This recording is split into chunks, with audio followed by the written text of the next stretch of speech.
Hey everyone, it's Terrence Branley with the Grow IT podcast, and welcome to another episode. Today, I have the pleasure to have Hakob. I'm going to try this, Hakob Sharabkhanyan. Pretty good. All right, who is the CEO of HackTech, and they help startups build offshore products, engineering teams, and they're doing just a great job. They're growing very rapidly, and they are over in Armenia, and so I can't wait to ask you a ton of fun questions and get to learn more about what you're doing there at HackTech. But welcome.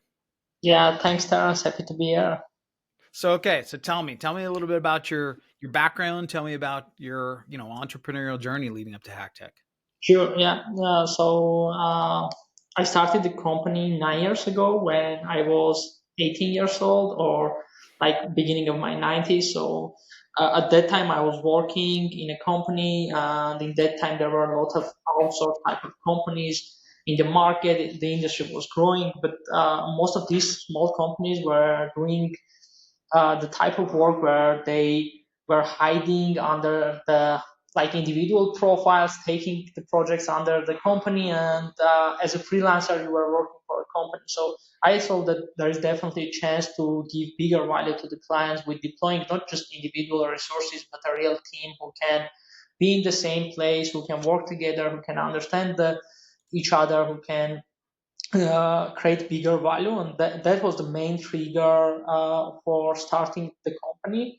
I started it alone, like as a single man company. I got a couple of projects using like some internet portals, and then we started to grow. So we were very lucky with having our first 2 3 customers very loyal. We were managed to build a very strong relationship with them, and yeah, that's how it started. So we managed to grow to a team of 80 people right now. Everyone Wow. located in Yerevan, Armenia, and yeah, we have very nice and loyal clients. So that's the thing that I'm super proud. The way we are dealing with our clients is not just a work relationship. I mean, even if we are in Armenia, and most of our clients in US, most of them at least once have been in Armenia. I'm traveling to US whenever I have a chance. So we are trying to keep this, and the flight is like sometimes 25, 27 hours depending Wow. on which connection you are taking. But we are trying to make this happen to keep the connection. So tell me, what is your core offering? Is it along the lines of staff augmentation? I mean, I know it's where it differs, but is that kind of what you like? Tell me how you would describe your core offering. Sure, yeah. The way we are positioning ourselves, that we are not an outsourced, neither out staff, which means like staff augmentation company. What we are doing, we are engineering partner type of boutique company. So with this team of 80 people, we just have 9 clients right now. So for each client, we have pretty big team, as you can guess, and the relationship usually as long as their company exists. So it's not a one-time project. It's not like some seasoned team. It's end-to-end team, first of all. So we have the product manager, the project manager, DevOps, QA, UI UX designer, all the team and the engineering team, everyone in-house. So we coming with this micro team and becoming either their only engineering team or extension to their existing team. So that's the biggest value we are creating, that we are coming with an encapsulated team that can solve real problems, not just do tasks. That's what's really unique to me, right? Is that you guys really become like embedded partners, right? And that's why I almost didn't want to lead with the staff augmentation. Nothing against staff augmentation, but I just know it's more of a partnership built, that you're kind of an embedded team with your client, and that's so much different Yeah. than just being a staff aug. And clearly, having 9 clients and have them represent a significant amount of your revenue and having them for a long period of time shows how much value they probably place in the Yeah. partnership that you have with them. Yeah, definitely. Actually, staff augmentation is a great business, but for me, it's more an HR business rather than IT business. So it's just different type of business. And when our clients working with us, we are coming with the knowledge, with the base. We are putting all these best practices that we accumulated during these 9 years into their company, and it's becoming their asset. And in terms of old stuff, it's a little bit different. You already need to have this foundation, and you just maybe lacking one Python engineer, and you are using staff augmentation company to fill that gap. I love how you just described it just now in terms of it being their asset, right? That's important, right? Because if you look at things in terms of on a balance sheet or on a P&L, right? And when you look on a balance sheet, there's where you find your assets, right? So you have, sometimes you could probably look at staff augmentation as just an OpEx, an operating expense, right? But with your, team in terms of embedded partnership, you're building an asset. Your clients are building an asset on their side rather than just leveraging it as an operating expense, which Yeah. brings significant value. So, what are the types of clients that you're working with, and what are the challenges that they, had maybe in the past before, working with you guys?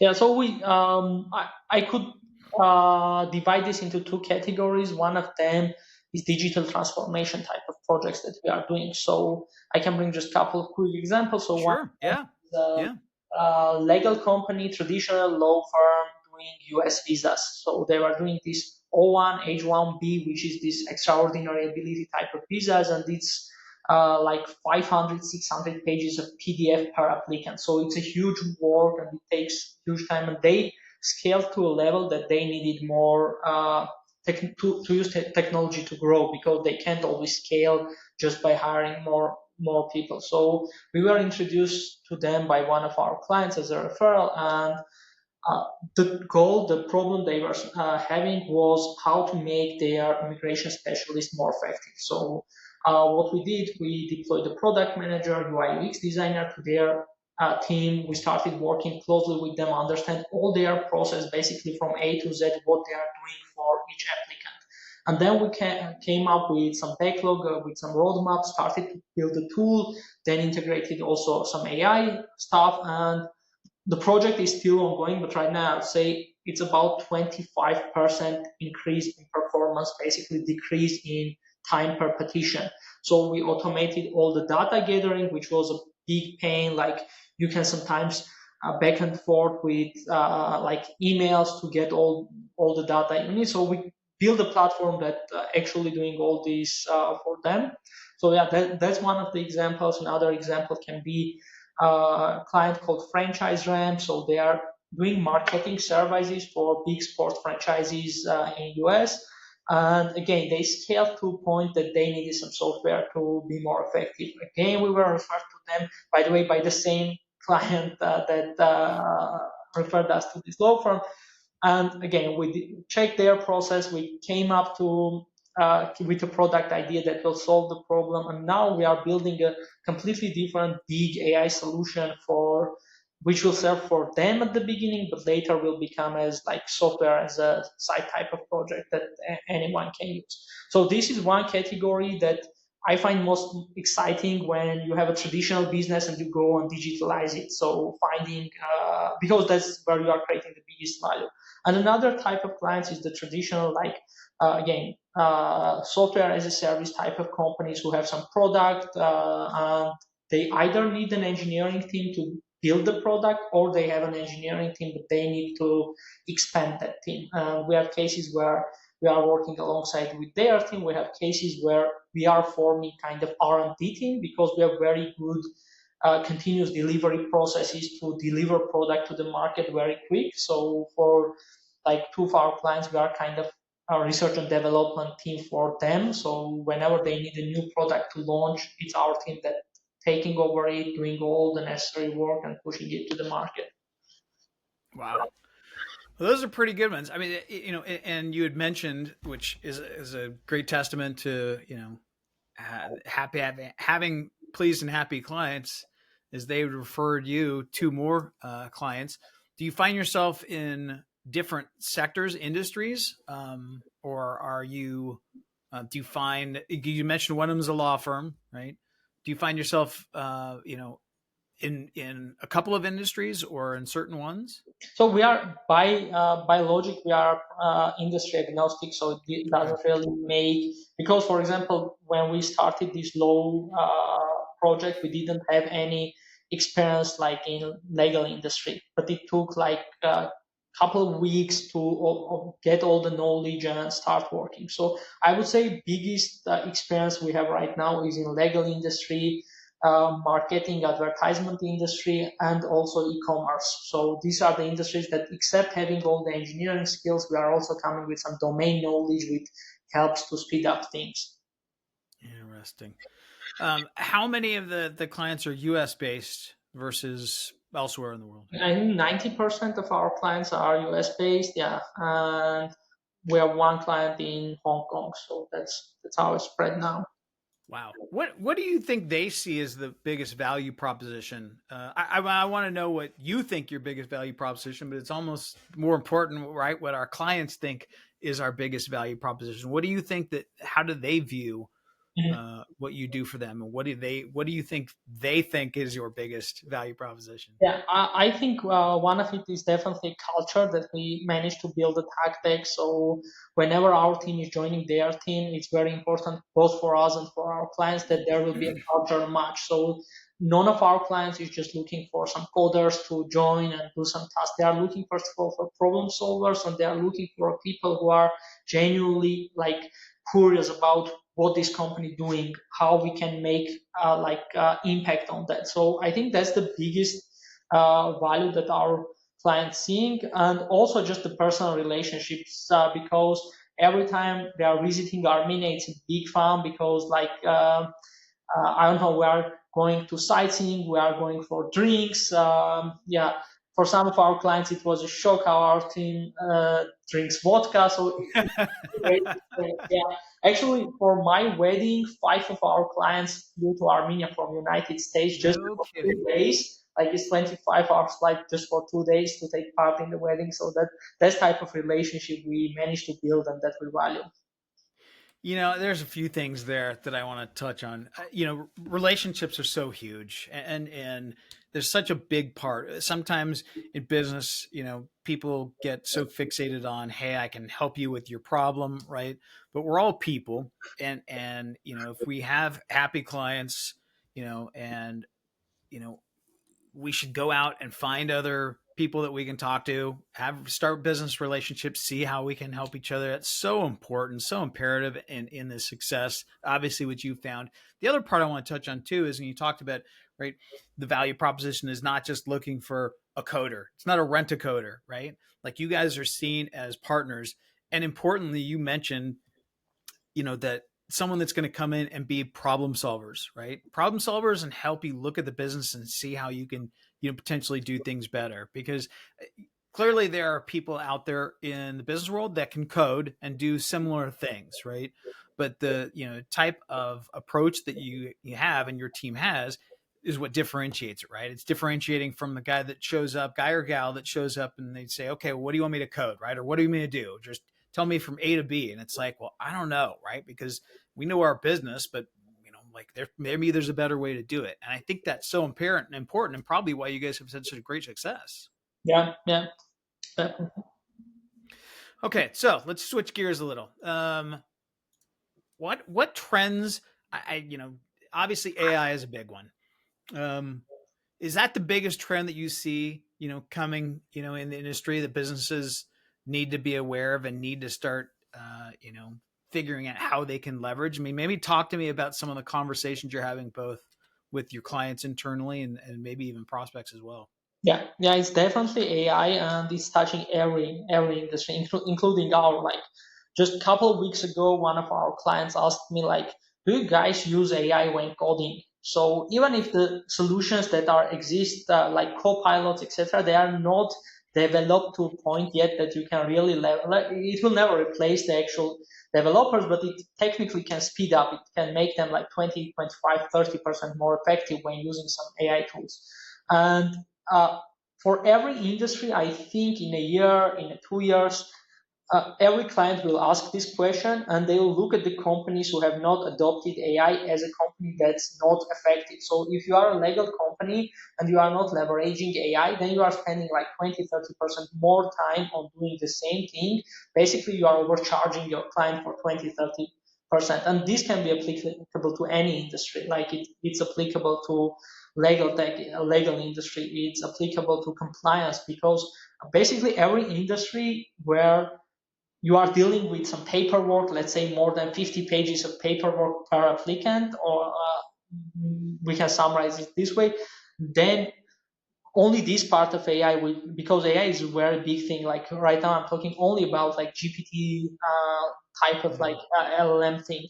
Only this part can make these industries like effective for like 20-30%. And when we are talking about more general AI, which means like tons of financial models, tons of like e-commerce models, when we are talking about all of these, then it's becoming obvious that you either adopting AI in any level. It doesn't mean every company needs to create their own AI solution.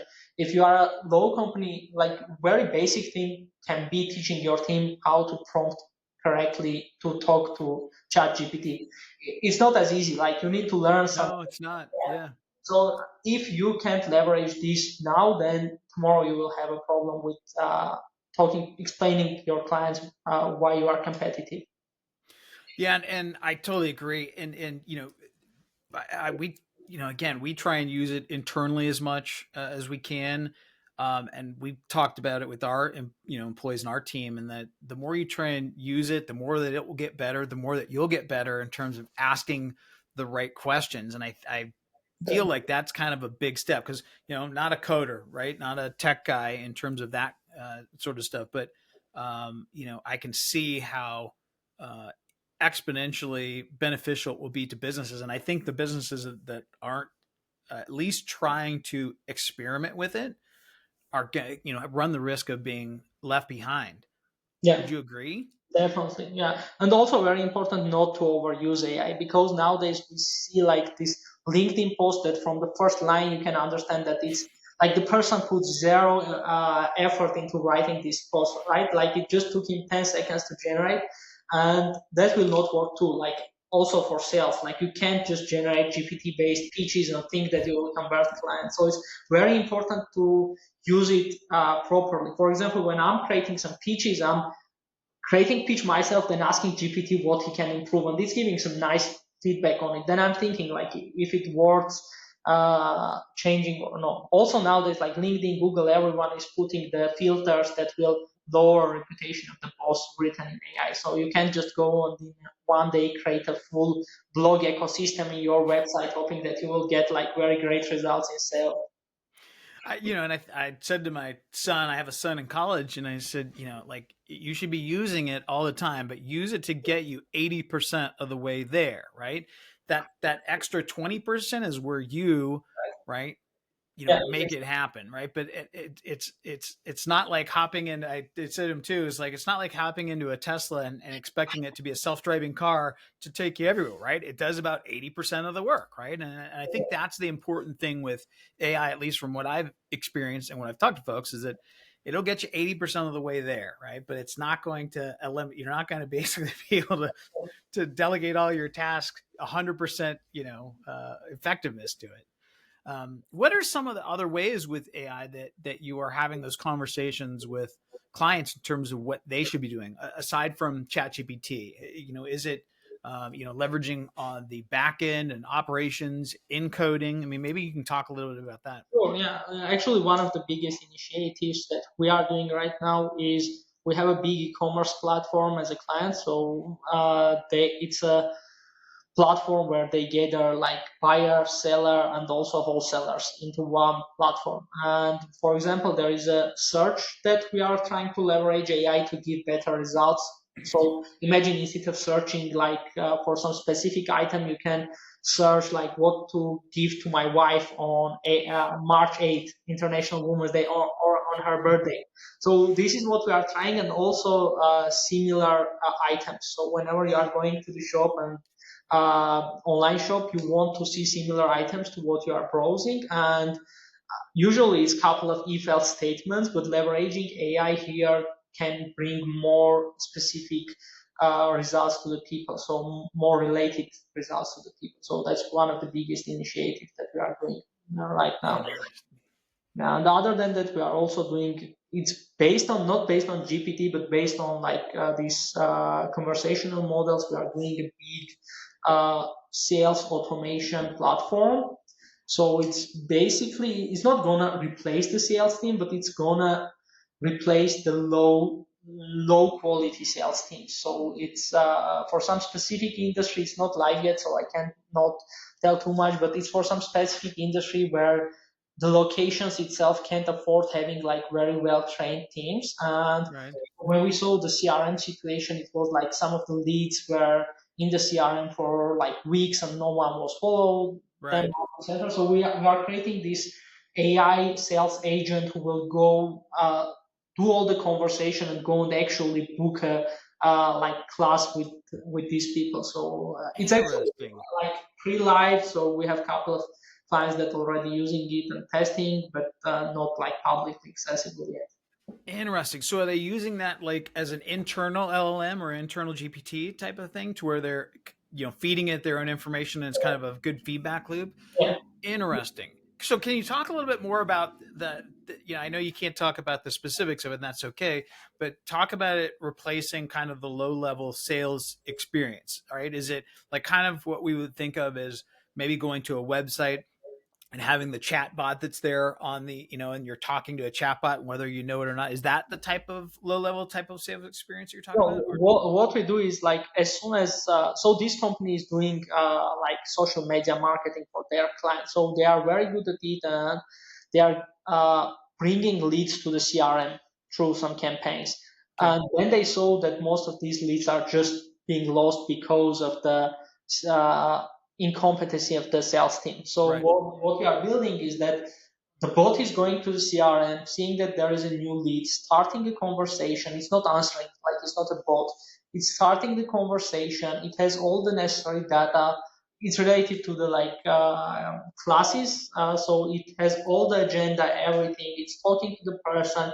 It's understanding that the replies are positive. It's confirming the date with the person, and it's actually going into the CRM through the API, of course, like pinging API and booking a class for them. So it's able to close this whole loop. Wow, that's incredible. That's incredible. Yeah, and to me, it being on obviously on the sales and marketing side of things, there are a lot of low level type of tasks that just get forgotten, right? That leads that come into a system and salespeople, for whatever reason, they're too busy or too lazy, don't attend to them. And to be able to to develop that on the AI side, that's fascinating because to me, that just provides more time for the salespeople to do this, right? Which is the interaction, the face to face, the business relationship side of things, and to be able to completely close that loop without is that without any of the sales interactions? So meaning that the Right. Yeah. Actually, we have some escalations. So whenever both understand that it can't answer this question properly, for example, there are some cases like a person typing, like very basic example that he wants to come with multiple people. Right now, we don't have a solution for it. So it's sending an email to it understands that it can't handle the case. It's sending an email to actual sales rep who will jump into the conversation and answer. So that's how we are handling the cases when it can't. But other than that, the like positive scenario, I would say this way it's able to do from A to Z. interesting. Okay, let's switch gears a little. You've 9 years and you guys have grown, right? What are your initiatives? What are your growth initiatives? And what are the biggest challenges that you face in trying to continue to grow HackTech? Yeah, that's a great question. So basically, we almost doubled when we were 40. We almost doubled to 80 people, and then we took about a year of basically not growing, trying to manage the chaos, come to a more processed approach. Because when you are 40, you can have many missing processes, you can have many missing policies, but when you are reaching 80, you are understanding that like I need more policies here, more processes. I need to change the org structure a little bit here and there. So I think we passed all these very successfully, making sure that our clients are not affected from that chaos that we are facing. And now we are in a point that we want to really go and grow because we have all the fundamentals in place. And I would say the biggest challenge for us right now is more sales related because we never had a sales team. So basically, during these 9 years, first 1, 2 years, I did some networking myself, managed to secure a couple of good relationships. And other than that, we just grow organically by referrals. And we never paid any referral commission. So it was just a type of like very organic referral growth that we had. But you understand when you are having an 80 people in the team, you can't just rely on referrals. You need to have more predictable pipeline. And so right now, I would say my biggest concern is on sales, how to like bring more qualified leads who share similar values with us, who are in a similar mindset with us that we can work and build a long-term partnership with. Yeah, and like Hakob, that's one of the biggest challenges, right? Is growing a business, right? Because there's always something, right? And it's like sometimes you can go out and grow, from a lot of referrals that come to you, and then realize, oh, we've taken on too much business. Now we got to go hire people for their delivery. Now you're at a point where after 9 years, you're like, okay, hey, we're good. We've established a good client base, happy clients. We have a good 80 person team to be able to leverage and grow. How far do you think you can go with the infrastructure that you have right now? Do you think you could double again within the next, let's say, 2 to 3 Yeah, years? I think we are ready to double, not triple, but definitely double, just because we have tech leads who are ready to be promoted to like a director of engineering position. We have seniors that are ready to to be promoted to tech lead positions. So we have this infrastructure that we can at least double. So basically, some of our tech leads who are dedicated to one project now is ready to take like two projects as a director of engineering or three projects and have tech leads working under them. So yeah, I think we are ready to double within 1 year. Wow, no kidding. Wow, that's awesome. What do you like most about what you do? I mean, obviously, you've been doing this for 9 years since you are a young man. You're still a young man, by the way. But what do you like most about what you do? Yeah, I would say definitely like people connections. I'm a big traveler. I would say I've been in 23 or something countries, and it's great whenever you are traveling. You know someone there. You are going meeting your client who became your friend. So I think what I like the most is just keeping these personal relationships. And I'm very happy that I'm right now in a position that I'm a little bit out of engineering. I'm out of HR, so I'm just enjoying this kind of communication while trying to grow business. I'm attending conferences, meeting people, going for drinks with them. So I think it's the great part of this type of business for me. Yeah, and you're great at it. There's some people that are in the IT engineering side of things that aren't able to, that don't feel comfortable going into that side, right? They kind of say, "Hey, I'm going to stay over here and in the engineering side where I'm comfortable." But you're so personable, and I think you're probably glad to be able to get out a little bit to give you some headspace and some time and ability to go out and do those proactive things to again help you grow the business. Definitely. Yeah, that's awesome. All right, so maybe if you can talk about, as we're wrapping up here, what is like for a new client? What is the walk us through the path, that a new client would take in working with HackTech? Maybe you can kind of think back to some of the more recent ones, but maybe just kind of paint a picture of what that looks like. Yeah. So first of all, most of clients think that they need to have a like full technical or non-technical documentation to start a project, but it's usually for big projects. It's never true because you are working agile. You can never have a full like waterfall process in place.